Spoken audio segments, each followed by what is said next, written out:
रुकावट बने जो यीशु मसीह के वचन को सुन रहे थे। कौन लोग रुकावट बने?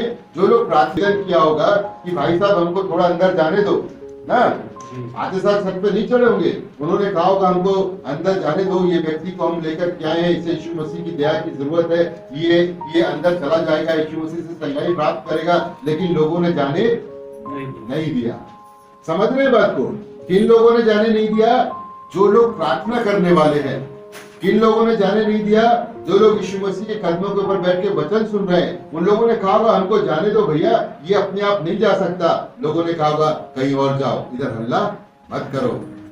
और उसके बाद लोगों ने कहा होगा इधर से मत जाओ, दूसरे दरवाजे से जाओ। तो सब दरवाजों पर तो वैसे ही लोग थे जो यीशु मसीह के वचन सुन रहे थे। आगे जब हम इसको पढ़ेंगे तो यहाँ पे शास्त्री लोग थे, फरीसी लोग थे, प्रार्थना करने वाले लोग थे, धार्मिक लोग थे, जो यीशु मसीह के आने के पहले परमेश्वर के राज की बातों को लोगों को बता रहे थे। तो पहली बात ये हमको देखना है कि एक व्यक्ति के जीवन में चंगाई मिल जाए, इसके लिए ऐसे लोग रुकावट बन करके दरवाजे के ऊपर खड़े थे जो परमेश्वर मसीह के साथ बातों को सुन रहे थे।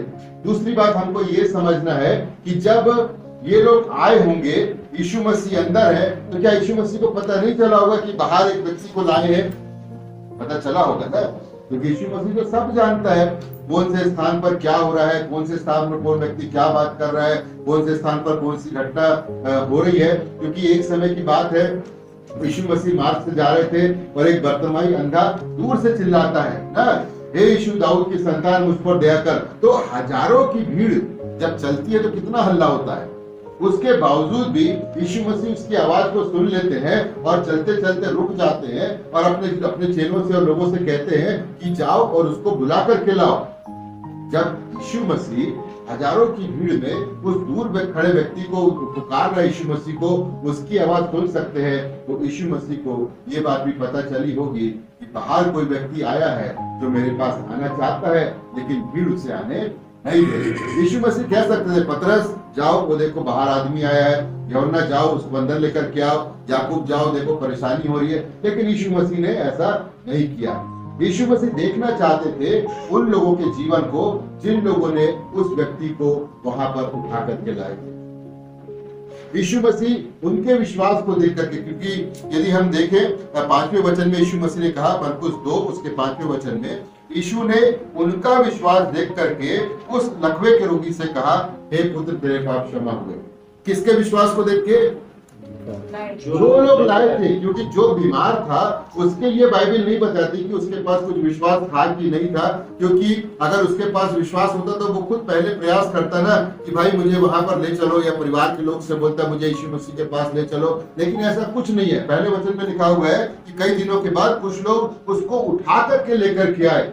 तो जब यीशु मसीह ने उन लोगों के विश्वास को देखा जो लोग उसको उठा करके लाए थे, तो यीशु मसीह ने कहा, हे पुत्र तेरे पाप क्षमा हो। तो दूसरी सबसे महत्वपूर्ण बात कि यीशु मसीह को मालूम होने के बावजूद भी यीशु मसीह ने किसी से नहीं कहा कि तुम जाओ और उसको अंदर लेकर के आओ, क्योंकि यीशु मसीह उन लोगों के जीवन को देख रहा था जो उसके घर से उसको उठा करके ला रहे थे, और उनके जीवन में ये बड़ी बात थी कि हमारा दोस्त है, हमारा भाई है, या हमारे परिवार का सदस्य है, या हमारे गांव का सदस्य है, ये व्यक्ति चंगाई को प्राप्त कर ले। यीशु मसीह उनके जीवन को देखना चाह रहे थे कि जो लोग इतनी दूर से उसको उठा करके कंधे के ऊपर ला रहे हैं, क्या ये भीड़ के कारण रुक जाएंगे या ये कुछ और भी करेंगे। ये लोग चाहते तो धक्का मुक्की भी कर सकते थे, हटो उनको जाने दो, क्या तुम ही लोग यीशु मसीह के वचन को सुनोगे, क्या तुम ही लोग यीशु मसीह के पास बैठोगे, ये व्यक्ति को भी तो जरूरत है। वो धक्का मुक्की करते, झड़प झुड़प करते और कैसे भी करके अंदर घुस जाते ना। लेकिन उन्होंने ऐसा नहीं किया। वो अपने जीवन में परमेश्वर के प्रेम को जो उन्होंने सुना था, यीशु मसीह के जीवन को जो देखा था, यीशु मसीह प्रेम करने वाला है, यीशु मसीह दया करने वाला है, वो उस भीड़ के विरोध के बावजूद भी अपने जीवन में परमेश्वर के प्रति प्रेम को प्रकट कर रहे थे। देखिए कौन लोग प्रकट कर रहे थे? जो लोग उठा के लाए, और जो यीशु मसीह के वचनों को सुन रहे थे उनके जीवन में प्रेम था ही नहीं। प्रेम होता तो उसको जगह दे देते कि जाने दो भाई, थोड़ा हट जाओ, ये व्यक्ति चल, लेकिन वो लोग नहीं किए। तो जो लोग यीशु मसीह के वचनों को सुनने वाले, जो लोग यीशु मसीह से प्रार्थना करने वाले, वही लोग एक व्यक्ति के जीवन में बड़ी रुकावट बनकर के खड़े। और उसके बाद जब भीड़ ने इन 4 लोगों को, जो झोले के मारे को, लकवे के मारे को लेकर के आए थे, उन लोगों ने बड़ा विरोध किया, यहाँ से हटो। इन लोगों ने किसी को भी अपशब्द नहीं दिया, किसी से झगड़ा नहीं किया, किसी को इन्होंने पलट के गाली नहीं दी, लेकिन चुपचाप होकर के कुछ उपाय ढूंढने लगे। अब अचानक तो सीढ़ी नहीं मिली होगी ना। अब जैसे समधू भाई के छत पे चढ़ना है, यह सीढ़ी थोड़ी है, सीढ़ी मांगना पड़ेगा किसी से। देखिए फिर इन लोगों ने मेहनत की होगी, आजू बाजू पड़ोस में गए होंगे, गांव में गए होंगे, किसी से सीढ़ी मांगी होगी, किसी से रस्सी मांगी होगी, फिर लाए होंगे, फिर चढ़े होंगे, तो कितना समय इनको लग गया होगा। यीशु मसीह को सब मालूम है कि एक व्यक्ति की चंगाई के लिए जो लोग चंगाई होते हुए देखना चाहते हैं, कितनी बड़ी मेहनत कर रहे हैं, ना विरोध कर रहे हैं, ना गाली बक रहे हैं, ना नाराज हो रहे हैं, ना कुड़कुड़ा रहे हैं, ना झुंझुला रहे हैं, लेकिन बड़ी शांति के साथ उनके जीवन का एक ही मकसद है कि जिसको हम उठा करके लाए हैं वो व्यक्ति यीशु मसीह से चंगाई को प्राप्त कर रहे हैं। फिर जब वो छत को खोलते हैं और तब रस्सी से बांध करके उसको उतारते हैं, तब यीशु मसीह कहते हैं कि है ना, उनके विश्वास को देख करके यीशु मसीह कहते हैं कि हे पुत्र तेरे पाप क्षमा हुए। तो सबसे पहली बात हमको अपने जीवन में सीखनी है कि आज हम लोग सब जब प्रार्थना कर रहे थे तो हमारी प्रार्थना का क्या विषय था? प्रभु हमको आशीष दे, प्रभु हमको चंगाई दे, प्रभु हमारे परिवार के बच्चों को आशीष दे, हमारे गांव को बदले, गांव के लोगों को प्रभु, मतलब बहुत सारे विषय थे ना जिनको लेकर के हम यहाँ पर आए। बहुत ध्यान से समझिए, आज हम भी इस लकवे के रोगी के समान, जिन लोगों ने इसको उठाकर खिलाया था, उसके समान हम बहुत सारे निवेदनों को लेकर के यीशु मसीह के पास आए हैं और सब यही चाहते हैं कि प्रभु हमारी प्रार्थना को सुन ले, है ना। कोई है जिसने प्रार्थना किया हो और ये ना सोचता हो कि प्रभु तो हमारी प्रार्थना को नहीं सुन। सब ये चाहते हैं कि प्रभु हमारी प्रार्थना को सुन ले, इसलिए हम धन्यवाद दे रहे थे, इसलिए हम ताली बजा रहे थे, इसलिए हम कोरस गा रहे थे। मतलब हमारा भी ये बड़ा प्रयास है, जो प्रयास इन 4 लोगों के समान था कि खुदा हमने किसी को उठा के तो नहीं लाए हैं, लेकिन हमने अपनी प्रार्थना में बहुत सारे लोगों को लाए हैं ना। अभी आप लोग प्रार्थना कर रहे थे कि पूरे बकावल को प्रभु बदल दे, तो हम उनको लेकर के नहीं आए, लेकिन हम उनकी जिंदगियों को लेकर के आए, एक बड़े बोझ के साथ आए हैं। और प्रभु क्या कहता है कि इस लकवे के रोगी के विश्वास को नहीं देखा, लेकिन जिन लोगों ने लाए यीशु मसीह ने उनके विश्वास को देखा। तो आज की सुबह जितने भी लोगों के लिए हमने प्रार्थना निवेदन किए हैं, जिन लोगों के लिए भी हमने प्रार्थना की है, प्रभु उनको नहीं जानता कि उनके पास विश्वास है कि नहीं है। जिन जिन का हम नाम ले रहे थे उनके पास विश्वास है कि नहीं। प्रभु आज हमारे विश्वास को दिख रहा है कि हम किस विश्वास के साथ आए हैं। क्या हमारी जिंदगी में सच में ये बड़ा विश्वास है कि प्रभु एक बड़ा चमत्कार हमारे गांव में करे, इस पूरे बकावल ब्लॉक में करे, क्योंकि यीशु मसीह ने उनके विश्वास को देख करके कहा कि हे पुत्र तेरे पाप क्षमा हुए। और उसके बाद जब लोगों ने कहा कि कौन है ये जो परमेश्वर की निंदा कर रहा है, क्योंकि परमेश्वर को छोड़ कोई और पाप क्षमा नहीं कर सकता, तो यीशु मसीह ने कहा कि आसान क्या है, सहज क्या है? क्या ये कहना इस झोले के मारे व्यक्ति से कि उठ अपनी खाट उठा और चला जा, या ये कहना कि तेरे पाप क्षमा हुए? ताकि लोग जाने कि जिंदगी में, मनुष्य के जीवन में जो सबसे बड़ी रुकावट है, चाहे प्रार्थना के सुने जाने में, चाहे चंगाई के प्राप्त होने में, चाहे एक बड़ी आशीष को प्राप्त करने में, मनुष्य के जीवन का पाप सबसे बड़ी रुकावट है। जब पाप हट जाएगा तो उसके जीवन में अपने आप आशीषें आ जाएंगी। जब पाप हट जाएगा तो उसके जीवन में अपने आप चंगाई आ जाएगी। जब जीवन से पाप हट जाएगा तो जीवन के बंधन और जीवन की सारी बातों से छुटकारा मिल जाएगा। इसलिए यीशु मसीह ने उससे पहले कहा कि हे पुत्र तेरे पाप क्षमा हुए, क्योंकि जिस बीमारी से तू बंधा हुआ है, जो बीमारी तेरे जीवन में कंट्रोल और कब्जा करके रखी है, पहले तेरे को वो छुटकारे की जरूरत है। जब तक वो खुलेगा नहीं, जब तक वो छूटेगा नहीं, उसके जीवन में चंगाई कैसे? यीशु मसीह कह सकते थे कि जा अपनी खाट उठा और यहाँ से चला जा, वो चला जाता, लेकिन समस्या हो सकता है उसके जीवन में दोबारा आए, लेकिन वो पूरी चंगाई प्राप्त करे। इसलिए यीशु मसीह ने पहले कहा कि हे पुत्र तेरे पाप क्षमा हो, क्योंकि पाप उसके जीवन को बांध के रखा हुआ था। उसके जीवन के पाप उसको ऐसा जकड़ करके रखे थे, वो बीमारी उसको ना तो चलने दे रही थी, ना हिलने दे रही थी। उसकी पूरी जिंदगी दूसरों के ऊपर निर्भर थी। इसलिए प्रभु यीशु मसीह ने कहा हे पुत्र तेरे पाप क्षमा हुए। अब दूसरी बात हमको ये समझना है कि मैं और आप जो एक बड़े बोझ के साथ प्रार्थना कर रहे हैं, और बहुत सारे लोग उपवास भी होंगे, खाना भी नहीं खाए होंगे, पानी भी नहीं पियोगे, तो हम भी प्रार्थना करने वाले लोग हैं। हम भी प्रभु के चरणों में वचन सुनने वाले लोग हैं, ना सिर्फ शुक्रवार को ना लेकिन इतवार को भी, और जहां कहीं भी आपकी कलीसिया के माध्यम से मीटिंग चलाई जाती है, हर जगह हम वचन सुनने वाले लोग हैं ना, हर जगह हम जाके प्रार्थना करने वाले लोग हैं, हर जगह हम जाके आराधना करने वाले लोग हैं। कहीं ऐसा तो नहीं कि हमारी भी जिंदगी दूसरों की चंगाई के लिए, दूसरों की आशीष के लिए एक बड़ी रुकावट तो नहीं बनी है, क्योंकि हम तो अंदर आ गए, समझू भाई, हम तो अंदर आ गए, लेकिन ऐसा कोई व्यक्ति है जो अंदर आना चाह रहा है, जो प्रभु से मिलना चाह रहा है, और हमारी जिंदगी उसके लिए रुकावट तो नहीं बनी हुई है। हम देखेंगे किस प्रकार हमारी जिंदगी, हमारे ही जीवन में लोगों की प्रार्थनाओं के लिए किस प्रकार से रुकावट बनती है। मेरे साथ निकालिए मरकुस रचित सुसमाचार उसका 11वां अध्याय। ठीक है, अभी हम लोगों ने प्रार्थना की, सब ने विश्वास की प्रार्थना की। इधर थोड़ी देर, बस 10 से 12 मिनट में हम लोग खत्म करेंगे। तो हमने प्रार्थना की, प्रार्थना करने के बाद हमारे मन में क्या चल रहा था? प्रभु सुनेगा कि, ठीक है, ये चल रहा था ना कि प्रभु हम बखावन में बदलाव तो देखना चाहते हैं, बखावन को तेरे लिए जीतना चाहते हैं, लेकिन मन के कोने में एक आवाज आ रही थी कि प्रभु बदलेगा कि नहीं। समझ रहे बात को? कौन किसके मन में विचार आ रहा है? हमारे मन में विचार आ रहा है कि जो हम प्रार्थना कर रहे हैं वो प्रभु सुनेगा कि नहीं सुनेगा। हम भी प्रार्थना करने वाले लोग, हम भी आराधना करने वाले लोग, और जब हम किसी के लिए प्रार्थना कर रहे हैं तो हम उसके जीवन में काम हो, हमारी खुद की जिंदगी एक बहुत बड़ी रुकावट बनी। क्यों? क्योंकि हमारा जो विश्वास है वो डगमगाता हुआ विश्वास है। हमारी जो सोच है वो कई बार नकारात्मक सोच रहती है। नकारात्मक सोच मतलब होगा कि नहीं होगा। हम लोग बड़े बोझ के साथ प्रार्थना कर रहे हैं, लेकिन हो सकता है कि हमारी जिंदगी में ये बात आती हो कि ये काम होगा कि नहीं होगा। लेकिन देखिए यीशु मसीह ने क्या कहा, 24वां वचन मरकुस 11 उसके 24 में यीशु मसीह ने क्या कहा? इसीलिए मैं तुमसे कहता हूँ कि जो कुछ तुम प्रार्थना करके मांगो तो प्रतीति कर लो कि तुम्हें मिल गया और तुम्हारे लिए हो जाएगा। क्या बोल रहे यीशु मसीह की? जब तुम किसी के लिए प्रार्थना कर रहे हो तो संदेह मत करो, तुम प्रार्थना करो और विश्वास करो कि प्रभु ने तुम्हारे लिए कर दिया और वो तुम्हारे लिए हो जाएगा।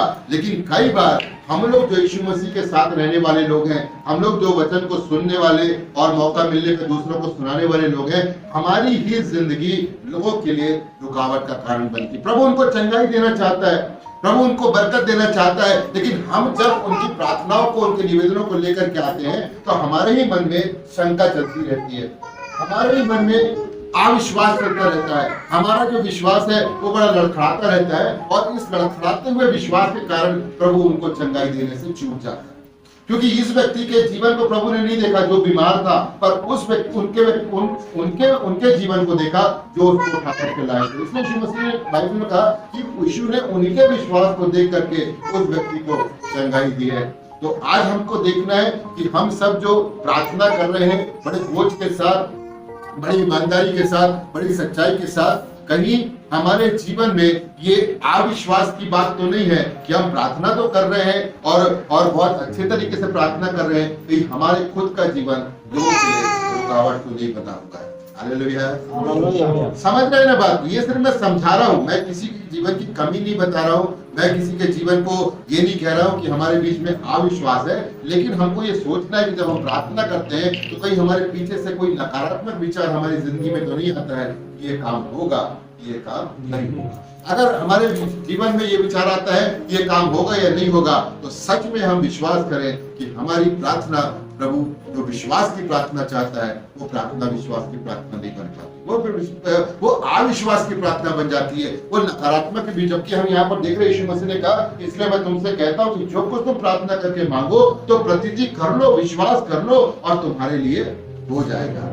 पहली बात हमको जीवन में ये देखनी है कि कहीं हमारे मन के विचार लोगों के लिए आशीष पाने का, लोगों के लिए चंगाई पाने का, लोगों के लिए छुटकारा पाने का कारण कहीं हमारी ही जिंदगी तो नहीं बनी हुई है। एक वचन और पढ़ेंगे, क्योंकि सिर्फ हमारे विचार ही हमारी प्रार्थनाओं को नहीं रोक के रखते, लेकिन कई बार हमारे काम भी हमारी प्रार्थनाओं को रोक के रखते हैं।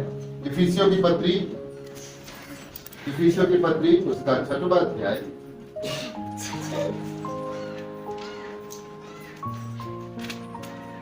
तो खेलने दीजिए उसको, वो किसी को डिस्टर्ब नहीं कर रहा है, खेलने दीजिए, जाने दीजिए, आने दीजिए। मिलिए सबको इफिसियों की पत्री उसका 6वां अध्याय और उसके 1, 2 और 3 वचन। जो भी पढ़ेगा थोड़ा सा जोर से पढ़े। हे बालकों, क्या उचित है हाँ अपनी माता और पिता का आदर कर, हाँ यह पहली आज्ञा है जिसके साथ प्रतिज्ञा भी है कि तेरा भला हो और तू धरती पर बहुत दिन जीवित रहे। हालेलुया। हालेलुया। अब दूसरी बात ये हमको देखना है कि बालक मतलब बेटा और बेटी दोनों, है ना। बालक मतलब ये नहीं कि जिनका शादी नहीं हुआ, शादी होने के बाद भी तो माता पिता रहते हैं ना। तो अब हमको अपनी जिंदगी में देखना है, बाइबल यहाँ पर प्रभु यीशु मसीह हमको बताते हैं कि हे बालकों, प्रभु में अपने माता पिता के क्या करो, आज्ञाकारी बनो। अब हमको देखना है कि हम कितना आज्ञाकारिता का जीवन जी रहे हैं ना। आज्ञाकारिता मतलब माता पिता का सम्मान करना है, आज्ञाकारिता मतलब माता पिता की सेवा करना है, आज्ञाकारिता मतलब माता पिता की जब वो बुजुर्ग हो गए हैं उनकी सेवा करना, उनकी सहायता करना और उनके साथ रहना ना। तो अब हमको देखना है कि हम कितने अपने माता पिता की बात मानते हैं। अगर माता पिता प्रभु की दया से हमारी जिंदगी में है तो, अगर हम माता पिता की बात को नहीं मानते हैं, अगर हम अपनी जिंदगी में माता पिता का सम्मान नहीं करते हैं, अगर हम अपनी जिंदगी में माता पिता से ठीक से बात नहीं करते हैं और उसके बाद आके यहाँ पर प्रार्थना करते हैं, तो प्रभु हमारी प्रार्थना को नहीं सुनेगा। क्योंकि यहाँ पर लिखा हो दूसरे वचन में, अपनी माता और अपने पिता का आदर कर, ये पहली आज्ञा है जिसके साथ प्रतिज्ञा है। अब प्रतिज्ञा क्या है कि तेरा भला हो, तू अपने जीवन में उन्नति करे, तू अपने जीवन में कामयाब हो, तू अपने जीवन में सफल हो, और जिस बात के लिए तू प्रार्थना करे प्रभु वो प्रार्थना को सुन ले। प्रभु सुनने के लिए तैयार है, प्रभु ने पहले ही कह दिया। लेकिन यदि हम प्रार्थना करने आ रहे हैं और हमने अपने माता पिता को रुलाया है, हमारे कारण हमारी माता पिता के आंखों में आंसू है, हम अपने माता पिता की बात नहीं मानते और फिर इधर आके प्रार्थना करते हैं, तो हम उस प्रार्थना के बीच में एक बड़ी रुकावट है। हमारी जिंदगी जैसे उस समय सदूकी फरीसी थे, उस समय यीशु मसीह के वचन को सुनने वाले लोग, ऐसे व्यक्ति के जीवन में बड़ी रुकावट थे जिसको यीशु मसीह की आवश्यकता थी। और हम भी प्रार्थना कर रहे हैं बहुत सारे लोगों के लिए, और कहीं ऐसा तो नहीं कि हम भी अनाज्ञाकारिता का जीवन जी रहे हैं अपने माता पिता के प्रति, या अपने मन में नकारात्मक सोच रख करके प्रार्थना कर रहे हैं। तो दूसरे नहीं है रुकावट, हमारे खुद की जिंदगी लोगों के लिए आशीष पाने में रुकावट बनी है। और तीसरी और आखिरी बात, ये बात हमको अच्छे से समझ लेना है कि तीसरी जो सबसे महत्वपूर्ण बात है वो हमको अपने जीवन में पूरी करना है, किस प्रकार हमारी जिंदगी दूसरों के लिए रुकावट का कारण तो नहीं बनेंगे। मरकुस रचित सुसमाचार उसका 11वां अध्याय निकाल लेंगे और उसका 25वां वचन। मरकुस 11 उसका 25। उसने उनसे कहा, नहीं 25 11 25 मरकुस 11। और जब कभी तुम खड़े हुए प्रार्थना करते हो तो क्या करे यीशु मसीह, जब तुम मेरे पास आते हो और मेरे पास आके चाहे घुटने टेक के प्रार्थना कर रहे हो, चाहे खड़े होके प्रार्थना कर रहे हो, चाहे बैठ के प्रार्थना कर रहे हो ना, प्रार्थना अपन कैसे भी कर सकते हैं। यीशु मसीह कह रहे हैं, हाँ पढ़ो बेटा। और जब कभी तुम खड़े हुए प्रार्थना करते हो तो हाँ। यदि तुम्हारे मन में किसी के प्रति कुछ विरोध हो तो क्षमा करो। किसी के प्रति कुछ विरोध हो मतलब हमारे मन में अगर किसी के लिए कड़वाहट है, अगर हमने प्रार्थना करने से पहले अपनी जिंदगी में किसी से लड़ाई झगड़ा किया है, अगर किसी भी बात के कारण हमारा संबंध चाहे परिवार में, चाहे पास पड़ोस में, चाहे गांव में, चाहे अपने लोगों के बीच में खराब हुआ है, कोई हमसे नाराज है, कोई हमसे बातचीत नहीं कर रहा, समझ रहे ना बात को।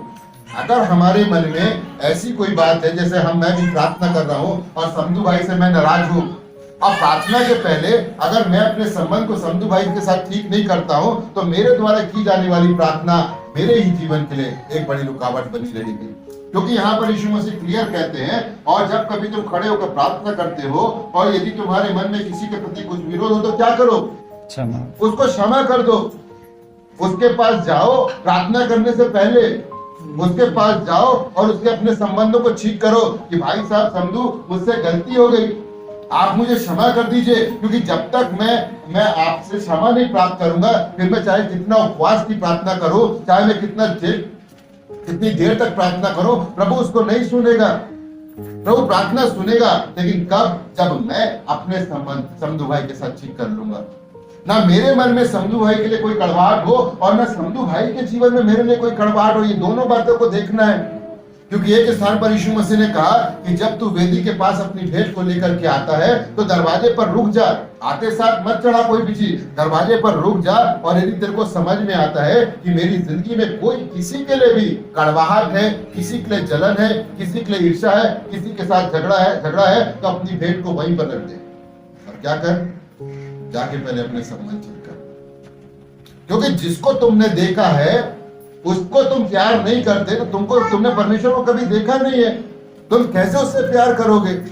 ये बात मेरे और आपके लिए और हम में से हर एक मसीहियों के लिए बहुत इंपॉर्टेंट है। जब हम प्रार्थना करने आते हैं तो हमको अपने मन को और मन के विचारों को ठीक करना बहुत जरूरी है।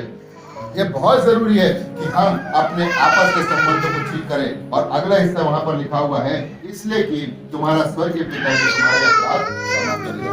जब तक हम अपने लोगों के अपराध को क्षमा नहीं करेंगे तब तक हमारे अपराध की क्षमा नहीं होगी। क्योंकि आप बाइबल में देखिए, जितनी जगह प्रभु यीशु मसीह ने लोगों को चंगाई दी, चंगाई देने से पहले क्या कहा? बेटा बेटी तेरे पाप क्षमा। तो जिंदगी में सबसे बड़ी रुकावट हमारे जीवन के पाप हैं। जिंदगी में सबसे बड़ी रुकावट हमारे जीवन की गलतियां हैं। जिंदगी में सबसे बड़ी रुकावट कि प्रभु हमारी प्रार्थना को सुन ले और प्रार्थना सुन के हमको आशीष दे दे या दूसरे को आशीष दे दे, हमको चंगाई दे दे या दूसरे को चंगाई दे दे, ये हमारी जिंदगी बहुत बड़ी रुकावट बनी हुई है। इसलिए ये बात हमको चाहिए कि जब मैं और आप अपने लिए प्रार्थना करते हैं या मैं और आप इन 4 व्यक्तियों के समान दूसरों के लिए प्रार्थना करते हैं तो हमारा विश्वास मजबूत होना चाहिए, हमारा विश्वास डगमगाना नहीं चाहिए, हमारे मन के अंदर नकारात्मक विचार नहीं आना चाहिए कि ये बात होगी कि ये बात नहीं होगी। उसके बाद जब हम प्रार्थना करने जाते हैं उसके पहले हमको ये देखना है कहीं हमारे कारण हमारे माता पिता दुखी तो नहीं है, हमारे परिवार का कोई बड़ा बुजुर्ग दुखी तो नहीं है, हमारे परिवार के कोई बड़े भाई बहन या छोटे भाई बहन हमसे नाराज तो नहीं है। अगर नाराज है तो प्रार्थना करने से पहले उनके साथ संबंधों को ठीक करो, तब आके प्रार्थना करो। और यदि हमारी किसी से लड़ाई झगड़ा है तो प्रभु यीशु मसीह कहते हैं कि पहले जाओ और उनको क्षमा करो और अपने लिए क्षमा प्राप्त करो, क्योंकि जब तुम क्षमा करोगे तब तुमको क्षमा मिलेगी। और जब तक हमको क्षमा नहीं मिलेगी तब तक हम जीवन में संघर्ष करते रहेंगे, तब तक हम जीवन में परेशान होते रहेंगे, तब तक हम जीवन में दुख उठाते रहेंगे। फिर चाहे कितनी लंबी प्रार्थना करें, कितने दिन तक प्रार्थना करें, उस प्रार्थना का कोई असर होने वाला नहीं। हम चाहते हैं हमारी प्रार्थना प्रभु सुन ले, हम सब चाहते हैं कि प्रभु हमारे द्वारा हमारे परिवारों में, हमारी कलीसियाओं में बड़ी आशीष दे और कलीसिया को बड़ी करे। तो उसके पहले हमको अपनी जिंदगी को देखना है। प्रार्थना कोई भी कर सकता, प्रार्थना कोई भी व्यक्ति कहीं भी कर सकता, उसके लिए ऐसे जुड़ने की जरूरत नहीं है। हम रास्ता चलते, गाड़ी चलाते, काम करते हुए प्रभु से प्रार्थना कर सकते हैं, लेकिन प्रभु कहता प्रार्थना करने के पहले अपनी जिंदगी को देखो, है ना। हम लोग प्रभु की प्रार्थना में क्या बोलते हैं? जैसे हमने अपने अपराधियों को क्षमा किया। हम खुद बोलते जैसे हमने आधा अधूरा क्षमा किया। हम सोच रहे हैं कि अभी तो हमने क्षमा कर दिया, लेकिन थोड़ी देर के बाद हम बदला लेंगे जब हमको मौका मिलेगा। तो अगर हमारे मन में ये है तो हम प्रार्थना में बोल के करें क्या रहे, जैसे हमने अपने अपराधियों को क्षमा किया वैसे तू भी हमारा, तो प्रभु भी वैसे हमारे अपराधों को क्षमा करेगा, आधा अधूरा। अगर हम मुंह से बोल रहे हैं, लोगों को दिखाने के लिए बोल रहे हैं कि भाई मैंने आपको क्षमा कर दिया, लेकिन मन में कड़वाहट है, तो प्रभु भी हमको वैसे ही करेगा। चलो ऊपरी ऊपरी क्षमा कर दिया, लेकिन जब तू प्रार्थना करने आएगा तेरी प्रार्थना नहीं सुनी जाएगी। हम लोग प्रार्थना में अंगीकार कर रहे हैं कि जैसे हमने अपने अपराधियों को क्षमा किया वैसे तू भी हमारे अपराधों को क्षमा कर। जैसा हम कर रहे हैं लोगों के साथ, अगर अच्छा हमारे साथ अच्छा हो, खराब हमारे साथ खराब, तो इसीलिए हमारी जिंदगी हमेशा कश्मकश में रहती है, इसलिए हमारी जिंदगी हमेशा परेशानी में रहती है, इसलिए हम इतनी मेहनत करते हैं लेकिन हमारे हाथ में कुछ बचता नहीं ना। क्यों? क्योंकि प्रार्थना करने से पहले हमारी जिंदगी खुदा के सामने ठीक, लोगों के सामने ठीक हो सकती है, आपके पास्टर के सामने ठीक हो सकती है, आपकी कलीसिया में आपके लोगों के साथ ठीक हो सकती है, लेकिन जो जिंदगी हमारी खुदा के सामने जैसी होना चाहिए कई बार हमारी जिंदगी वैसी होती नहीं। इसीलिए हमारी प्रार्थना से पहले, हमारी आराधना से पहले, हमारे गीतों से पहले प्रभु हमारी जिंदगियों को देखता है। ये जो चिल्ला रहे हैं, ये जो उछल कूद कर रहे हैं, ये जो सब कुछ कर रहे हैं, इनकी जिंदगी तो ठीक ही नहीं है। ये जरूर अभी शांत बैठे हैं। अगर किसी को धोखे से ऐसा लग जाए तो ये अभी मुझे कुछ नहीं बोलेगा, लेकिन ऐसे ही धोखा सड़क पे हो जाए तो, ये है ना, सड़क पे हो जाए तो क्या होगा? भाई रोक के मुझे धमकाएंगे, डराएंगे, बाकामन में मुझे धक्का दे दिया, मेरा गांव है ना। जो जैसे हम यहाँ हैं वैसे हमको बाहर भी होना है। अगर जैसे यहाँ धोखे से लगने से भाई मुझको कुछ नहीं बोल रहा है, तो वैसे ही बाहर किसी को धोखे से लगने से भाई अगर कुछ नहीं बोलता तो समझ में आता है कि जैसी जिंदगी अंदर है वैसी जिंदगी इसकी बाहर है। समझ में आ रही है बात? इसीलिए यीशु मसीह ने इस लकवे के व्यक्ति से पहले कहा कि हे पुत्र, तेरे पाप क्षमा हुए। तो आज हमें भी, मैं ये नहीं कहता कि हम लोग पापी हैं, लेकिन कई बार हमारे विचार ठीक नहीं होते, कई बार हमारे आपस के संबंध ठीक नहीं होते, कई बार हमारे जीवन के काम ठीक नहीं होते जैसा प्रभु हमारी जिंदगी से चाहता है। जब हम अपने कामों को, अपने विचारों को, अपने संबंधों को प्रभु के सामने ठीक कर लेते हैं, प्रभु अपने आप हमारी प्रार्थना को करने से पहले वो हमारी प्रार्थना को सुन लेगा। हमारे मुंह से शब्दों को निकलने से पहले प्रभु हमारे जीवन को आशीष दे देगा। हमारी प्रार्थना करने से पहले प्रभु हमारे जीवन को चंगाई दे देगा। हमारे मांगने से पहले प्रभु हमारे भंडारों को आशीष दे देगा। लेकिन कब? जब हम खुदा के सामने हमारी जिंदगी, हमारे विचार, हमारे काम, हमारे निर्णय और हमारे संबंध ठीक हो जाएंगे, उसके बाद फिर हमको प्रार्थना करने की जरूरत नहीं पड़ेगी। हम सिर्फ सोचेंगे और प्रभु हमारी सोच से बढ़कर हमारे लिए करते हैं। Hallelujah, hallelujah. लोगों के विश्वास को देख करके यीशु मसीह ने एक व्यक्ति को चंगाई दी। आज प्रभु हमारी जिंदगी को देख रहा है, हमारे विश्वास को देख रहा है, हमारी प्रार्थना को सुन रहा है। कितने बोझ के साथ मेरे बेटे और बेटी यहाँ पर प्रार्थना कर रहे हैं, तो प्रभु इससे पहले हमारी जिंदगी को देख रहा है, हमारी व्यक्तिगत जिंदगी, हमारी पारिवारिक जिंदगी किस प्रकार की है। अगर हम चाहते हैं कि प्रभु सच में हमारी प्रार्थनाओं को सुने, हमारी प्रार्थनाओं का उत्तर दे और एक बड़ा बदलाव मकावन ब्लॉक में आए, उसके लिए हमको मेहनत करना पड़ेगा। ये लोग जब आए तो इन्होंने किसी का विरोध नहीं किया, शांति के साथ अपने प्रेम को प्रकट कर रहे थे। वैसे ही प्रेम हमको, जैसे हम यहाँ पर शांति के साथ बैठे हैं, वैसे ही हमारी जिंदगी बाहर भी होनी चाहिए ना। एक बार यूहन्ना के पास बहुत सारे लोग आए तो कि हम मन फिराना चाहते, हम पश्चाताप करना चाहते, तो यूहन्ना ने कहा, हे सांप के बच्चों, किसने तुमको बता दिया? सांप देखा है आप लोगों ने कैसा चलता है ना, लेकिन जब बिल में घुसता है तो सीधा घुसता है। तो सांप के बच्चे इसलिए कहा कि तुम्हारी जो बाहर चाल है वो बड़ी आड़ी तिरछी है, लेकिन जब तुम प्रभु के भवन में आते हो तो एकदम संत और सीधे बन के आते हो। समझ रहे हो ना? आप सांप को देखो, वो कभी सीधा नहीं चलता, इधर उधर मटकते हुए चलता, लेकिन जब बिल में घुसता तो एकदम सीधा घुसता। वैसे ही हम लोग हैं कि जब प्रभु के भवन में आते तो एकदम सीधे होके आते हैं। हमारे समान संत कोई नहीं, हमारे समान स्वर्गदूत कोई नहीं, लेकिन जब बाहर निकलते हैं हम सांप से भी ज्यादा। इसलिए यूहन्ना ने कहा, हे सांप के बच्चों, किसने तुमको बता दिया? लेकिन प्रभु की वे बड़ी दया है कि उसने हमसे मोहब्बत की, और इतनी मोहब्बत की कि हमको बचाने के लिए, हमको अपने पास लाने के लिए अपने बेटे को संसार में दे दिया। और उसके बेटा भी संसार में आया।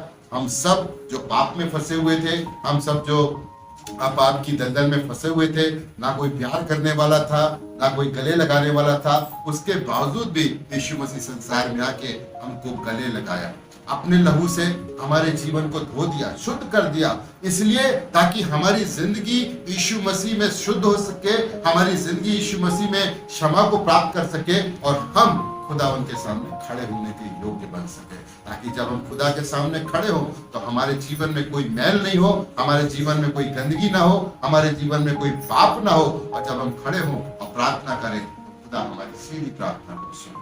हालेलुया। इसलिए हम देखें, हम अपने जीवन को देखें कि अगर हमारे जीवन में विचार नकारात्मक हैं तो अपने विचारों को सकारात्मक करें। अगर हमारे जीवन में किसी के प्रति कड़वाहट है तो उसको ठीक करें। क्योंकि इन चार लोगों के समान हो सकता है कि हमारी सोच में भी लकवा लगा हो, इस लकवे व्यक्ति के समान। तो हमें ऐसे लोग चाहिए जो हमें उठा के यीशु मसीह के पास लाए ना। यीशु मसीह उनके विश्वास, जब हम ऐसे लोगों के साथ संगति करेंगे, ऐसे लोगों के साथ सहभागिता करेंगे, तो हमारा जो नकारात्मक विश्वास है वो धीरे धीरे सकारात्मक होता जाएगा, है ना। हम ऐसे लोगों के साथ संगति करें जिनकी जिंदगी सच में प्रभु के साथ है, जिनके जीवन में पवित्र आत्मा का काम चलता हो, तो पवित्र आत्मा की अगुवाई में अपने जीवन में चलते हो, ऐसे लोगों के साथ संगति करें ताकि हमारी जिंदगी भी खुदा के सामने ग्रहण योग्य हो सके। Hallelujah, hallelujah. ठीक है। बुरा